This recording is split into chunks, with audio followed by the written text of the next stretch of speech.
বৰপেটা জিলাৰ মুছলিম জাতীয় পৰিষদৰ উদ্যোগত চেংগা সমষ্টিৰ অন্তৰ্গত আগমন্দিয়াত মুছলিম জাতীয় পৰিষদৰ আঞ্চলিক সমিতি গঠনাৰ্থে এখন সাধাৰণ সভা অনুষ্ঠিত হয়।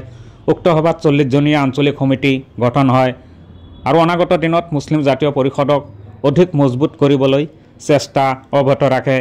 উপস্থিত থাকে মুছলিম জাতীয় পৰিষদ বৰপেটা জিলাৰ সভাপতি মুস্তাফিজুৰ ৰহমান, নৱনিযুক্ত আগমন্দিয়া আঞ্চলিক সমিতিৰ সভাপতি হায়দৰ আলী, সম্পাদক আনিছ আলম সহ আন দলীয় নেতাসকল উপস্থিত থাকে।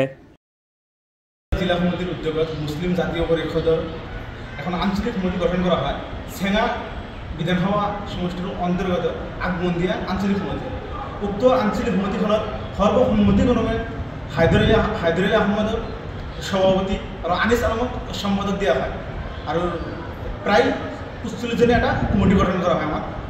আমাৰ এই আঞ্চলিক কমিটিখনে সদায় জাতিৰ কাৰণে মাত মাতি যাব, যে অসমীয়াৰ কাৰণে মাত মাতিব আৰু সদায় যুৱ প্ৰজন্মক আমি কেনেকৈ আগবাঢ়ি লৈ যাব পাৰোঁ সেই বিষয়ে মাত মাতিব। শিক্ষা, ৰাস্তা ঘাট, কলেজ আৰু দুৰ্নীতিৰ বিপক্ষে সদায় মাত মাতি থাকিব এই আঞ্চলিক সমিতিখনে। আমি আশা ৰাখিম আপোনালোকে সকলোৱে দোৱা কৰিব আমাৰ মুছলিম জাতীয় পৰিষদৰ প্ৰত্যেকজন সদস্যৰ কাৰণে, যাতে আমি ভৱিষ্যতত ভাল ভাল কাম কৰিব পাৰোঁ আৰু সমাজখনক আগুৱাই লৈ যাব পাৰোঁ।